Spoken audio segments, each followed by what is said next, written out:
వెళ్ళే దారిలోన ముల్లే రావు అంటే ఎలా మరి, ఎలా మరి?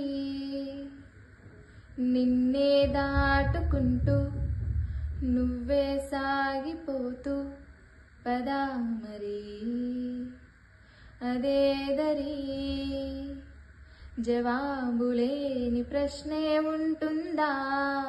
మనస్సుతోటి అడిగే మనసుంటే ఇవాళ నువ్వు నీకై నిలబడితే రేపన్న రోజు గెలుపేది రాదా?